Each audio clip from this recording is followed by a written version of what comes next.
파수꾼은 일정한 지역을 감시하며 지키는 사람입니다. 적의 기습이나 침입을 막기 위해 세운 경계병이고요. 또 위험을 알려서 대비하게 하는 알림이기도 합니다. 소수의 인원이지만 중요한 사명을 맡은 그 요원들입니다. 실제로 시간을 정해서 일정한 공간을 지키는 사람들입니다. 그래서 파수꾼들은 한눈을 팔면 안 됩니다. 그리고 졸면 안 되는 것이죠. 그 몇몇에 세운 파수꾼들이 한눈을 팔다든가 또 졸 때 외부로부터 오는 어떤 위험을 발견하지 못할 때 그 내부에 있는 모든 사람들이 위험에 처하게 되기 때문에 그렇습니다. 이 파수꾼을 우리 삶의 영역에서 상징적으로 사용하기도 합니다. 요즘에 그 부모님에 대한 그 자녀들의 태도가 예전만 같지 못합니다. 그래서 효사랑 운동이 굉장히 많이 일어납니다. 교회에서도 그렇고 단체에서도. 그래서 효를 강조하고 운동을 전개하는데 이런 분들을 효파수꾼이다 이렇게 상징적으로 부르기도 하고요. 건강이 중요한 이때에 또 건강을 위해서 좋은 프로그램들을 만들고 음식을 개발하는 분들을 우리가 건강파수꾼이다 또 이렇게 부르기도 합니다. 이런 분들은 관심과 열정이 크신 분들입니다. 그리고 수고와 희생을 통해 다른 사람의 유익을 끼치는 사람들입니다. 어떤 경계병의 형식의 파수꾼이든 삶의 영역에서 좋은 것들을 만들고 지켜내는 파수꾼이든지 이분들의 수고와 애씀 때문에 또 깨어있음 때문에 안에 있는 많은 사람들이 유익을 얻게 되는 것입니다. 성경에도 파수꾼에 대한 내용들이 굉장히 많이 나옵니다. 그 중에 하나 우리 시편 141편 3절 말씀을 읽어드리겠습니다. 여호와여 내 입에 파수꾼을 세우시고 내 입술의 문을 지키소서. 그죠? 기존의 파수꾼의 개념과는 좀 다릅니다. 기존의 파수꾼은 외부로부터 오는 위험들을 발견해서 내부에 알려서 그 내부의 안전을 도모하는 그런 역할들을 감당하죠. 근데 시편 141편은 입술에 파수꾼을 세워달라는 것이죠. 내 안에서 안 좋은 말들이 바깥으로 쏟아져 나오지 못하도록 터져 나오지 못하도록 파수꾼을 세워서 지켜달라는 것입니다. 하나님을 망령되이 일컫는 말들, 사람들에게 상처를 주는 말들, 사람들을 낙심시키고 좌절시키는 그런 말들, 이런 말들이 입술에서 터져 나오지 못하도록 입술에 파수꾼을 세워달라고 지금 그렇게 기도하고 있는 것이죠. 생각 없이 절제 없이 막 쏟아내가지고 사람들을 힘들게 하고 어렵게 하는 그런 일들을 하지 못하도록 내 입술에 파수꾼을 세워달라고 기도하고 있는 것이죠. 이것은 내부에서 외부로 나가는 것들을 방지하는 그런 파수꾼입니다. 입술을 지키는 이 일은 성경에서 너무나 많이 강조하고 있는 내용입니다. 말에 대한 교훈, 언어에 대한 교훈은 성경에 굉장히 많습니다. 잠언이 많은 주제를 담고 있지만 이 언어에 대한 주제가 굉장히 큽니다. 에베소서도 마찬가지고요. 왜냐하면 이 그리스도인들은 입술을 가지고 하나님을 찬양하고 또 하나님의 복음을 전하는 사람들인데 입술에서 정말 막말이 쏟아나져 나고 사람들을 힘들게 하고 좌절시키고 상처를 주는 말들이 쏟아져 나오는 것은 있을 수 없다는 것입니다. 덕이 되는 말, 힘이 되는 말, 마음을 따뜻하게 하는 말, 사람들을 살리는 말, 이런 것들이 우리 입에서 나와야 되는데 그렇지 않고 막말이 막 쏟아지기 때문에 너무나 두려워서 내 입술에 파수꾼을 세워달라고 지금 기도하고 있는 것입니다. 요즘에 우리가 막말이라는 말이 굉장히 많이 우리 주변에서 사용되어집니다. 지도자들도 그렇고 또 어떤 사람들도 어느 분야에 있던 사람들도 조금만 힘이 있으면 그냥 마구마구 말들을 쏟아내는데 그 말들이 사람들의 마음에 비수가 되고 사람들의 등에 비수가 되어서 정말 힘들게 살게 하고 눈물 쏟으며 살게 하는 그런 일들이 있기 때문에 그렇습니다. 그래서 우리가 입술을 파수꾼을 세워서 정말 은혜로운 말들, 덕이 되는 말들, 힘이 되는 말들을 쏟아내는 것도 하나님의 영광을 위한 아주 중요한 일이고, 또 복음을 전함에 있어서 좋은 밑거름들을 까는 사전 작업이라고 할 수 있는 것입니다. 카나다에서 있었던 일입니다. 홍수가 나서 마을 전체가 이제 잠기기 시작했습니다.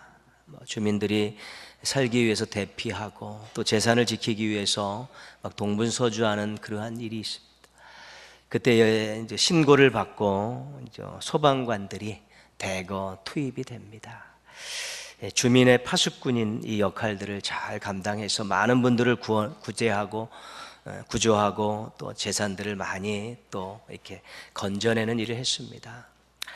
그런데 션 위브라는 이 소방관도 그 일원으로서 열심히 사명을 감당해서 거의가 다 이제는 기진맥진한 상황에 있었는데 저쪽에서 할머니 한 분이 이제 구조를 기다리고 있었습니다. 그래서 어렵게 가봤더니 고령이시고 다리를 잘 쓰지 못하십니다. 그리고 몸집도 좀 비대하신 분이죠.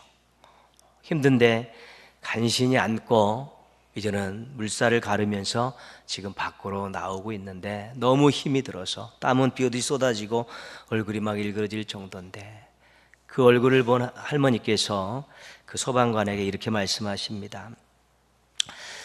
이렇게 멋진 남자의 품에 안긴 건 결혼식 이후에 처음이네.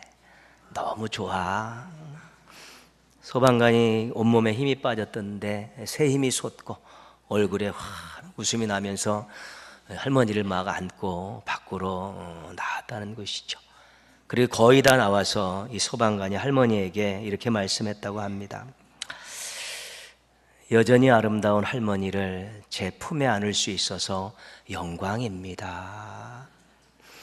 그 주변에 있는 사람들이 지금 생사가 왔다 갔다 하는 자리고요.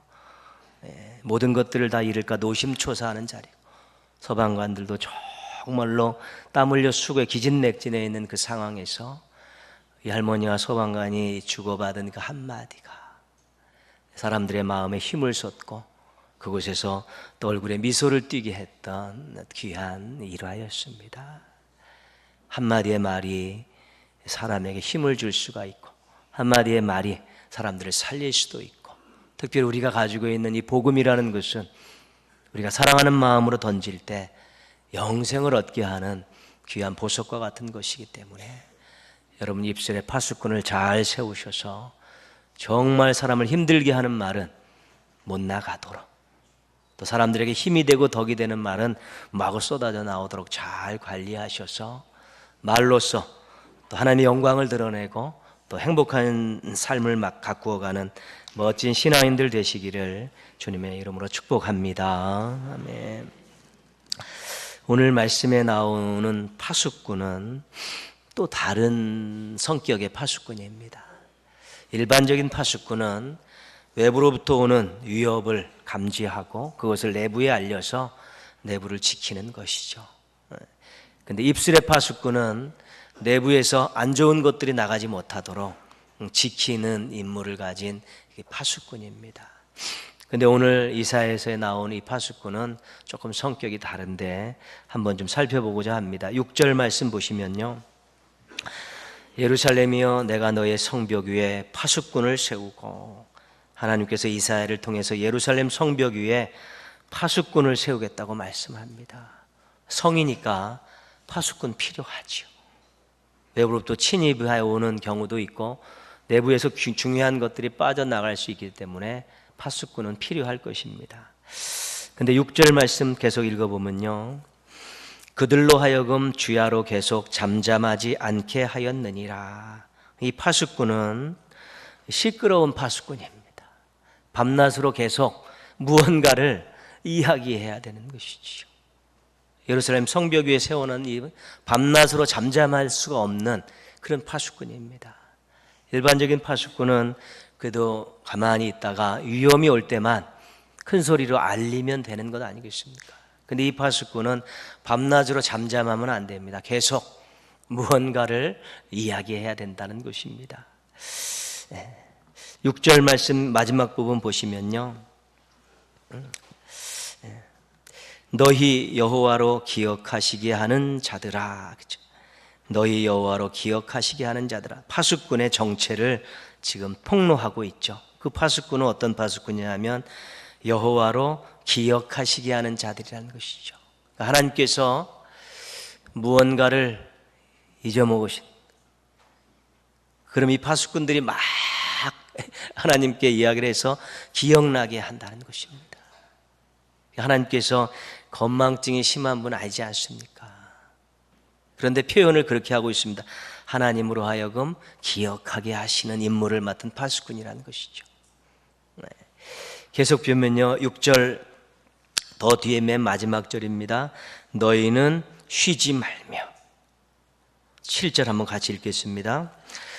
또 여호와께서 예루살렘을 세워 세상에서 찬송을 받게 하시기까지 그로 쉬지 못하시게 하라. 자신도 쉬지 말고 하나님도 쉬지 못하시게 하라. 이 파수꾼의 사명입니다. 밤낮 무언가를 이야기하면서 자기도 쉬지 않고 부지런히 사명 감당하면서 하나님을 쉬지 못하서로 딸딸딸 볶는다는 것입니다. 그래서 하나님 기억하십시오. 하나님 기억해 주십시오. 하나님 기억해 주십시오라고 하나님의 기억을 상기시키는 그런 사명을 가진 파수꾼이라고 오늘 소개하고 있는 것입니다. 8절 9절 말씀이 하나님께서 기억하셔야 될 내용입니다. 우리 8절 9절 같이 한번 읽겠습니다. 여호와께서 그 오른손 그 능력의 팔로 맹세하시되 내가 다시는 내 곡식을 내 원수들에게 양식으로 주지 아니하겠고 내가 수고하여 얻은 포도주를 이방인이 마시지 못하게 할 것인즉 오직 추수한 자가 그것을 먹고 나 여호와를 찬송할 것이요 거둔 자가 그것을 나의 성소들에서 마시리라 하셨느니라. 아멘.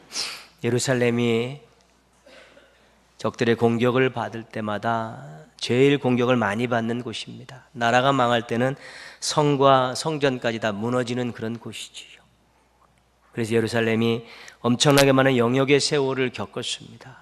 그리고 이제 좀 안정을 찾으려는 그런 시기에 이제 하나님께서 이사야를 통해 파수꾼을 세워서 하나님 약속하지 않으셨습니까? 이 성이 다시는 이방인들에게 수탈당하지 않게 하시겠다고 약속하지 않으셨습니까?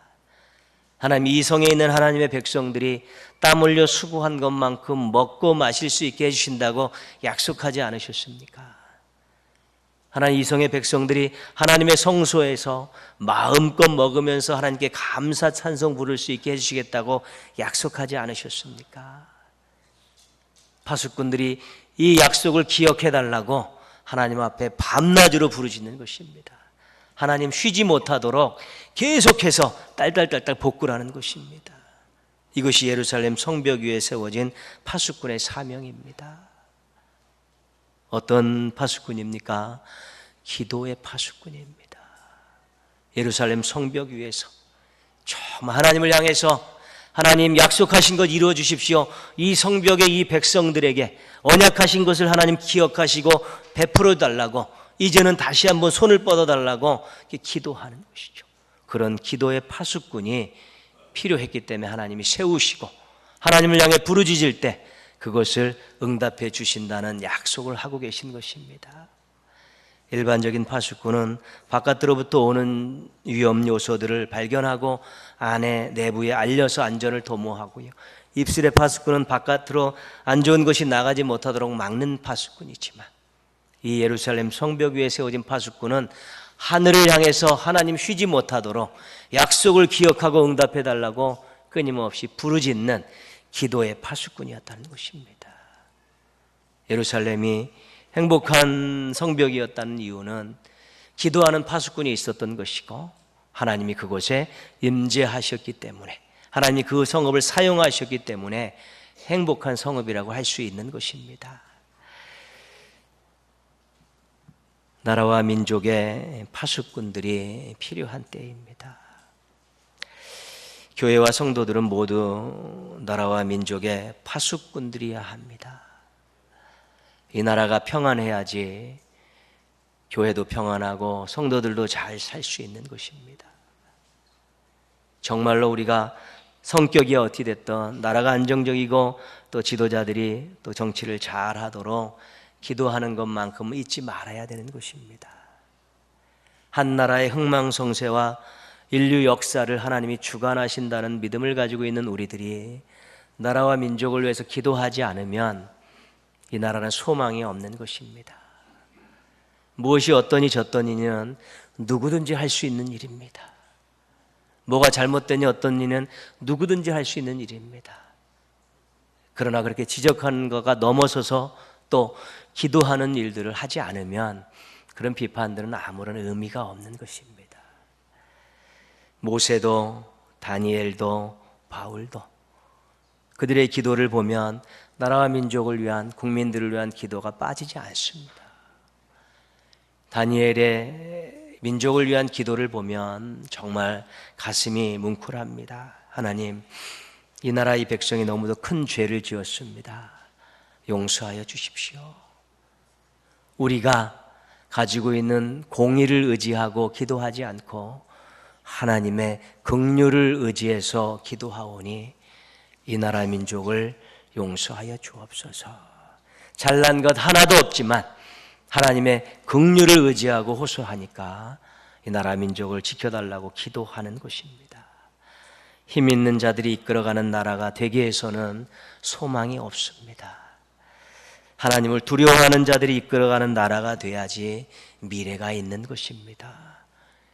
그래서 평화를 위해, 통일을 위해, 지도자들을 위해 사회 곳곳에 만연되어 있는 추하고 또 음란하고 또 불의한 일들을 또 위해서 끊임없이 거룩한 나라를 위해서 기도하는 것, 그런 기도의 파수꾼이 많은 나라는 결단코 하나님이 외면하지 않으시는 것입니다.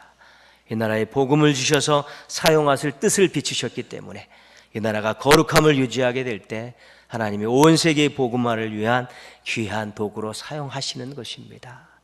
한국교회와 성도들이 나라와 민족의 파수꾼들이 되어야 된다는 사실을 인정하고 여러분들도 이 나라의 한 성모퉁이에서 이 나라를 위해 하나님을 쉬지 못하시게 기도하는 민족의 파수꾼들 되시기를 주님의 이름으로 부탁드리겠습니다. 교회의 파수꾼들이 정말 필요합니다. 교회가 돈으로 운영되지 않습니다. 교회가 인간의 능력으로 운영되지 않습니다. 교회는 하나님의 은혜로 운영이 되는 것입니다. 돈으로, 인간의 능력으로 운영된다고 생각하면 기도하지 않아도 됩니다. 그러나 하나님의 은혜가 있고 하나님의 도우심이 있어야만이 교회가 거룩하고 건강할 수 있는 것입니다. 여러분, 우리가 교회 안에서 매일 예배드리고요, 또 이 안에서 말씀을 받고 이 안에서 교제하고 이 안에서 하나님의 영광을 위한 귀한 일들도 하고 또 우리가 이 안에서 훈련받지 않습니까? 교회가 건강해야죠. 교회가 풍성해야지 여러분이 이 안에서 필요한 모든 것들을 다 공급받을 수 있는 것입니다. 핍절한 교회에서, 영적으로 말라비튼 교회에서 얻을 거라고는 하나도 없습니다. 그래서 기도의 파수꾼들이 돼서 끊임없이 우리가 교회를 기도해서 교회가 건강하고 거룩하고 충만함을 잘 유지하고 그 안에서 우리와 우리 자녀들이 하나님이 주시는 귀한 것들로 잘 체험받고 그것 가지고 또 세상에 나가서 빛과 소금으로 살아가는 그러한 아름다운 순환의 역사가 계속되도록 끊임없이 기도해야 되는 것입니다. 특별히 직분을 받은 분들, 사명을 받은 분들, 우리가 직분 받을 때요, 하나님께서 우리에게 주어진, 공통적으로 주어진 사명은 기도입니다. 기도하지 않고 주의를 하는 것은 안 되는 일입니다. 직분을 받고 사명을 받은 자들이 더 앞장서서 기도해야지만이 맡겨진 일들을 잘 감당할 수 있는 것입니다. 지식과 경험과 자신의 능력 가지고 일한다는 생각 착각입니다. 하나님께 기도하고 맡기고 최선의 모든 것들을 동원할 때 거기에 아름다운 열매가 있는 것입니다. 기도가 연로하신 어르신들이 시간이 남아서 하는 거라고 착각하지 마십시오. 퇴직하신 분들이 시간이 남아서 하는 게 기도라고 착각하지 마십시오. 그분들은 평생 그렇게 해왔셨기 때문에 그렇게 새벽에 자리를 지키고 기도의 자리를 지키는 것입니다. 힘이 있을 때, 정신 또렷또렷할 때, 체력 왕성할 때, 그때 더 많이 기도하고 더 부르짖어 기도하는 기도의 파수꾼이 되어야 되는 것입니다. 개인 기도 시간에 교회와 성도들을 위해서 기도하십니까? 주보 광고를 보고 교회가 하는 일을 위해서 기도하십니까? 성도들의 애경사를 보면서 여러분 기도하십니까?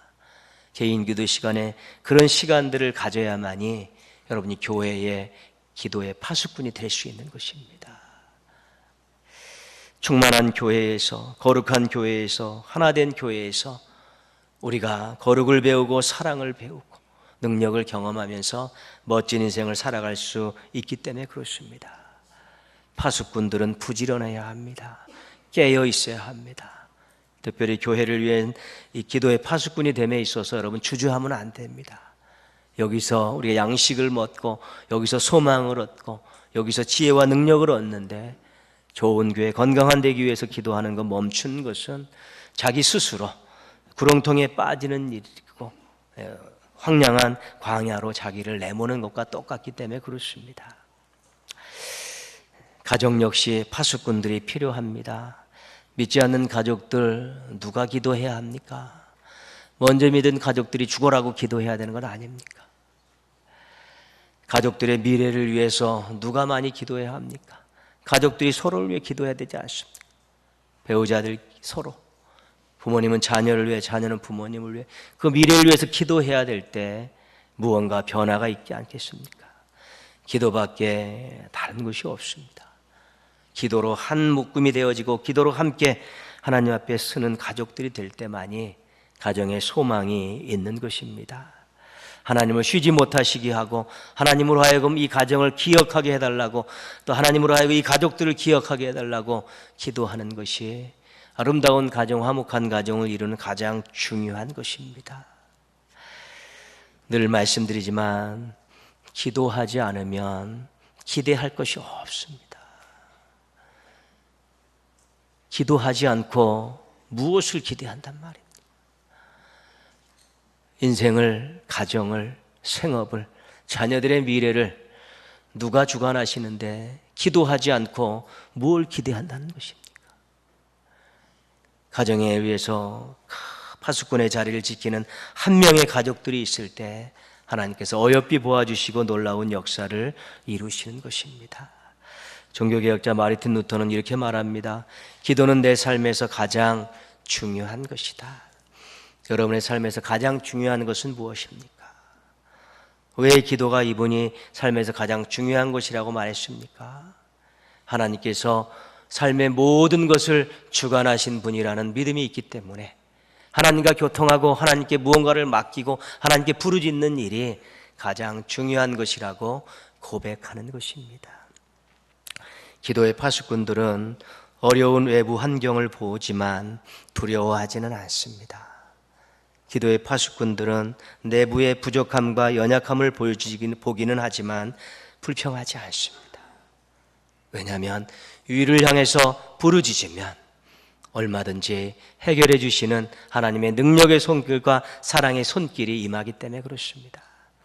감당할 수 없는 외적인 요인들이 있으면 능력의 팔로 임하셔서 해결해 주시고 또 해결해야 될 내적인 문제가 있으면 사랑의 손으로 만져주시면서 우리로 하여금 온전한 모습으로 설 수 있도록 도와주시기 때문에 그렇습니다. 기도에 대한 부분들은 거의 신앙생활을 시작하면서 들었던 내용입니다. 학생들로 이야기하면 공부하라는 것입니다. 그러니까 기도와 말씀은 우리들에게 있어서 습관이 되지 않으면요, 즐거움이 되지 않으면 신앙인은 행복하지 않습니다. 기도와 말씀이 정말 습관이 되고 즐거움이 돼야지 사명자들이 교만하지 않고 정말 아름답게 사명을 감당할 수 있는 것입니다. 하나님과 대화하는 시간이 즐거워야죠. 하나님의 말씀을 배우고 말씀을 먹는 시간이 즐거워야지 온통 즐거운 것입니다. 젊은이들이, 자녀들이 세상적인 것에 빠져서 그거 즐거움 추구하는 것 보면 답답하지 않습니까? 그 마음을 돌리기가, 그 눈길을 돌리기가 얼마나 어려운지 모릅니다. 기도와 말씀의 즐거움을 아는 자가 진정한 신앙인이고 진정한 사명자가 될 수 있다는 것입니다. 지금 계속 기도해 오고 계신 줄 알고 있습니다. 지금도 열심히 기도하고 있는지 믿습니다. 이제 기도의 영역을 좀 넓히셔서요, 민족을 위해서, 교회를 위해서, 여러분 가정을 위해서, 성도들을 위해서 기도의 영역을 좀 넓히시고요, 무릎 꿇는 시간도 좀 많이 가지시고요, 충분히 가지시고요. 뭐 30분 1시간 우리가 시간을 낸다고 그 정도 못 내겠습니까?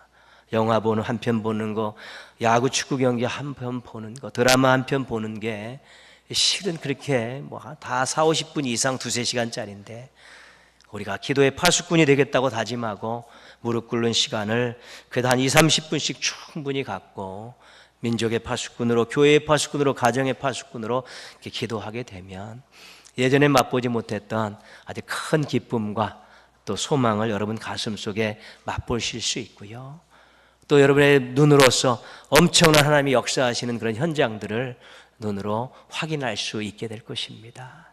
거기에 또한 우리의 기쁨이 있는 것입니다. 기도의 파수꾼으로 부르셨음을 자각하고 인정하고 순종하셔서 하나님께서 행하시는 놀라운 일들을 여러분의 삶의 주변에서 많이 보시고 찬송하고 감사하고 간증하며 살아가는 행복한 기도의 종들 되기를 주님의 이름으로 축원합니다. 아멘.